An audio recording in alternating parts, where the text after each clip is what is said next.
Yes. Now this morning you said your best teams have all played 6, 7, 8 guys. So is this not one of your best teams yet, or is that the jury still out? It'll be interesting to see how we finish, but you know, the best teams I've had, like just unbelievable teams. I'm not saying the most talented teams, but I'm telling you the best basketball teams we had were when I was playing 5 and 6 guys.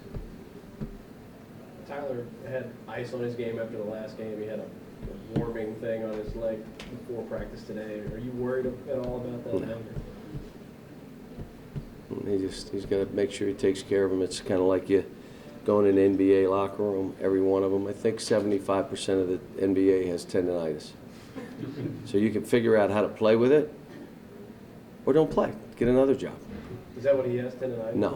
No, but it's the same idea. I mean, there are certain things you have that you got to deal with. You got to learn to play with.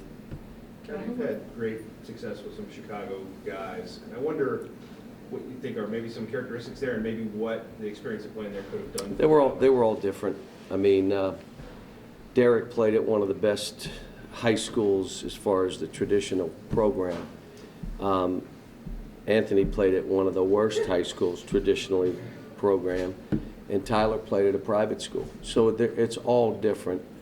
What they all had in common is a desire to improve, a comfort level in their skin, which made them very good teammates, great guys to be around. And it's funny how they won't ever change. I mean, you know, the injury that Derek has, his team fully supports him because they know what a great guy he is and that he's there for him. And the same with Anthony. I mean, I've watched him play where Tyreek Evans, he played for me too, had like 35 and he was fine with it. Never bothered him. He'd just keep feeding him the ball and chesting him. And he's just, you know, he's one of those guys. And this kid's the same way. I mean, he's cheering for Andrew to do well. And he knows how good Andrew is. And even though they run the different teams and they go at each other, he has great respect and he's a great teammate. How well do you know Steve, and how are his challenges there similar to the challenges you face here? I know him.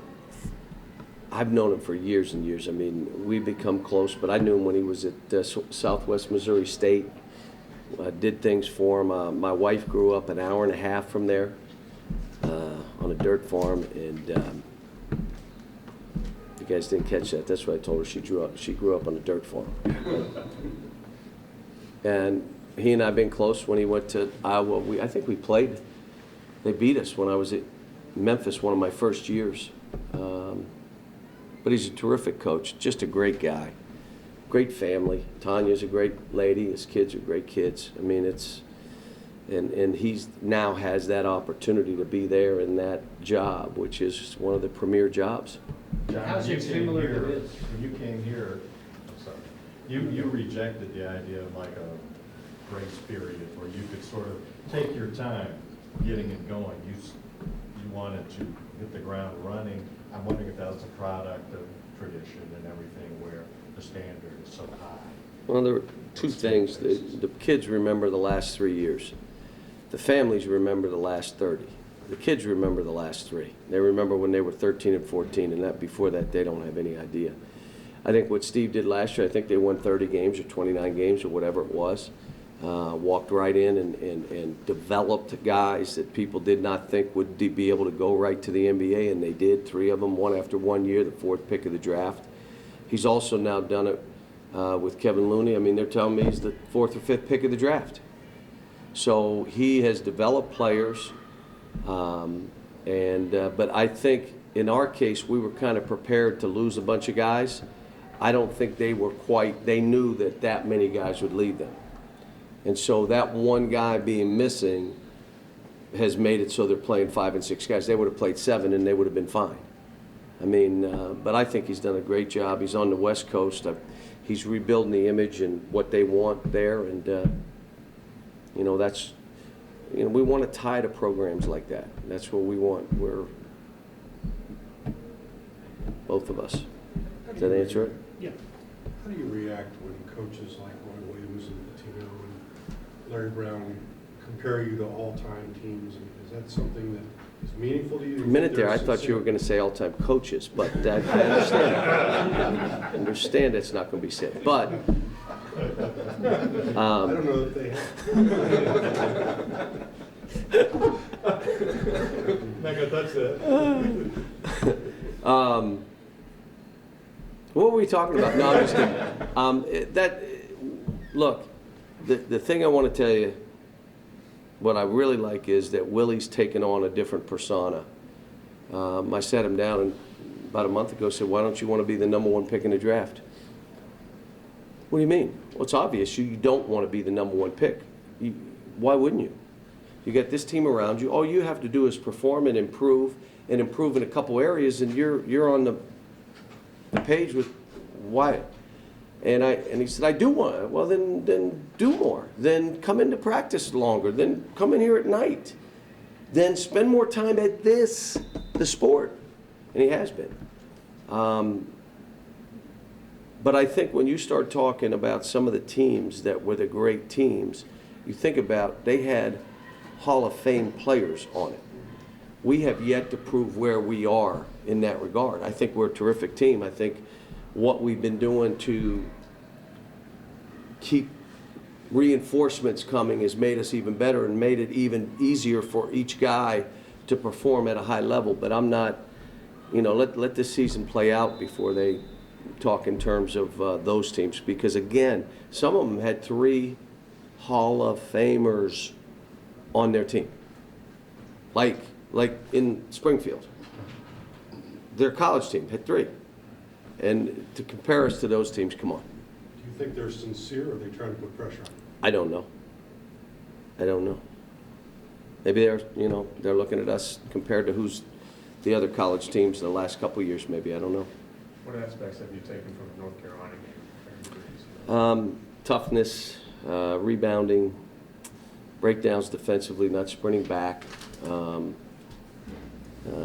things that will cost you basketball games, which is what we focused on here now this week and for the next 3. We're the 13th best defensive rebounding team out of 14 in our league. Really. The tallest bad defensive rebounding team in the history of the game. So there are things that I look at right now and I'm like, come on. We turned it over with just a little bit of pressure, token traps, and we threw the ball all over the place. I would say if you watched our game, you got teams licking their chops. We're going to run and press and trap these dudes and try to get baskets, free baskets early, and when we shoot it, we're sending 4 to the glass. Forget about them. I mean, if you watch that game, that's what you do. Teams that are, will push you in the back on shots so they get an edge, and teams that'll just crash and bang and grab, they're looking at this and licking their chops. How big is the rebounding aspect of a guy like me? It's more than just him. I mean, I'm talking about my team. Our guards right now, we may have the worst group of rebounding guards in the country too. So we're doing stuff to hold them accountable. And we started 2 days ago. Yesterday was a individual work day because we're in finals, but we're going to go back at it today. And I told them from here and through what we would call Camp Cal, we're doing this stuff every day. I said, the stuff that we're not doing, the physical play, we get bumped, we get ground, we start throwing balls, a guy nicks us, we throw it. Well, let me tell you, you're going to be playing in games where they grab, they hold, they kick, they push, they bite.